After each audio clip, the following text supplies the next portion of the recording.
यदुवंशी क्षत्रिय शब्द भारत के उस जन समुदाय के लिए प्रयुक्त होता है जो स्वयं को प्राचीन राजा यदु का वंशज बताते हैं।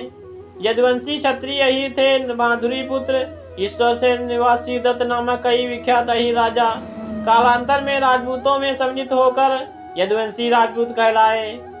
तिजारा के खानजादा मुस्लिम भी अपनी उत्पत्ति यदुवंशी राजपूतों से बताते हैं। मैसूर साम्राज्य के हिंदू राजवंश को भी यादव कुल का वंशज बताया गया है। ऐतिहासिक स्रोतों में मूल रूप से सिंध प्रांत का हीर या सिंध माधव माना गया है। 9वीं शताब्दी में गुजरात में आए थे। महाभारत के युद्ध के पश्चात भगवान कृष्ण ने गांधारी को अपने 100 पुत्रों की मृत्यु के शोक में विलाप करते हुए देखा तो वे सांत्वना देने के उद्देश्य से उनके पास गए।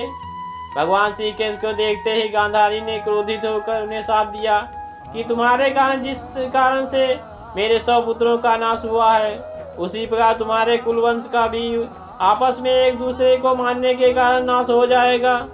गर्भवान शाम महाभारत युद्ध के बाद जब 36वां वर्ष प्रारंभ हुआ तो राजा युधिष्ठिर को तरह तरह के अपशगुन दिखाई देने लगे। विश्वामित्र, आसित, दुर्वासा, कश्यप, वशिष्ठ और नारद आदि बड़े बड़े ऋषि द्वारिका के पिंडारक क्षेत्र में निवास कर रहे थे।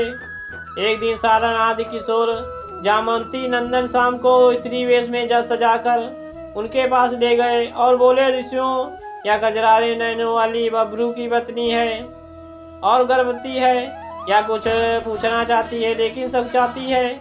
इसका प्रसव समय निकट है, आप सर्वज्ञ हैं, बताइए या कन्या जनेगी या पुत्र। ऋषियों से मजाक करने पर उन्हें क्रोध आ गया और वो बोले, सीकर का पुत्र सांब वशिष्ठ और अधर्कवंशी पुरुषों का नाश करने के लिए लोहे का एक मूसल प्रदान उत्पन्न करेगा। केवल बलराम और श्री कृष्ण पर इसका वंश नहीं चलेगा। बलराम जी स्वयं ही अपने शरीर का परित्याग करके समुद्र में प्रवेश कर जाएंगे और श्री कृष्ण जब भूमि पर शयन कर रहे होंगे उस समय जरा नामक व्याधा उन्हें अपने बाणों से बेंध देगा।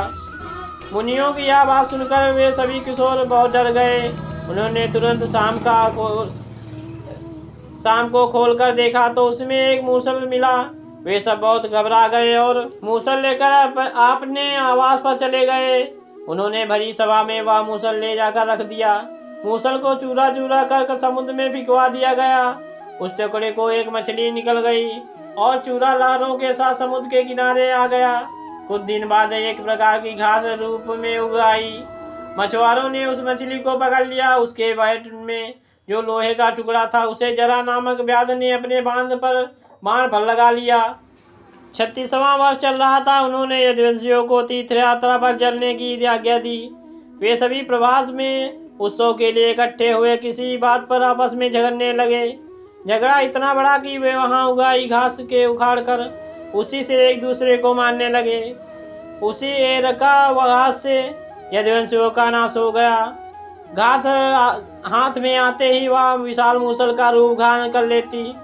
श्रीकृष्ण को देखते देखते शाम चारुदेष्ण, प्रद्युम्न और अनिरुद्ध की मृत्यु हो गई। झगड़े की शुरुआत कर्मवर्मा के अपमान से हुई। सात्विक ने मदिरा के आवेश में उनका उपहास उड़ाते हुए कहा कि अपने को क्षत्रिय मानने वाले ऐसा कौन वीर होगा जो रात में मुर्दे की तरह सोए, मनुष्य की हत्या करे। तूने जो अपराध किया है उसे माफ नहीं कर सकते। कर्तवर्मा ने महाभारत का युद्ध लड़ा था। वे युद्ध के जीवित बचे 18 योद्धाओं में से एक थे। कर्तवर्मा को बड़ा क्रोध आया। वहाँ कहा, भूश्रवा की बाँह कट गई थी। वे मरणांत उपवास का निर्णय युद्ध भूमि में बैठ गए थे। उस अवस्था में भी तुमने वीर कहलाकर उनकी नशस्त्रता से पूर्वक हत्या क्यों कर दी थी? नपुंसकों जैसा करते हैं किया। इस बात पर सात्विक को क्रोध आ गया। उन्होंने कर्तवर्मा का सर धड़ से अलग कर दिया। बलराम जी ने समुद्र में समाधि ले ली। श्री कृष्ण को बहेलिये ने 3 मार का हत्या कर दी।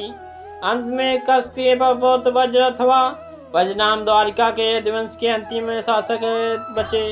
ये जो यदुओं के यदुवंश के अंतिम शासक थे, जो यदुओं को आपसी लड़ाई में जीवित बच गए थे। द्वारिका के समुद्र में डूबने से पहले अर्जुन द्वारिका गए और वज्र तथा शेष बचे यादव महिलाओं को हस्तिनापुर ले आए।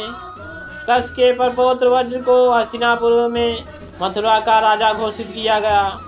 व्रजनाम के नाम से ही मथुरा क्षेत्र को व्रजमंडल कहा जाता है। ऐसी ही नॉलेजफुल जानकारी पाने के लिए हमारे चैनल को लाइक से सब्सक्राइब करें और बेल आइकन को भी दबाएं। जय हिंद।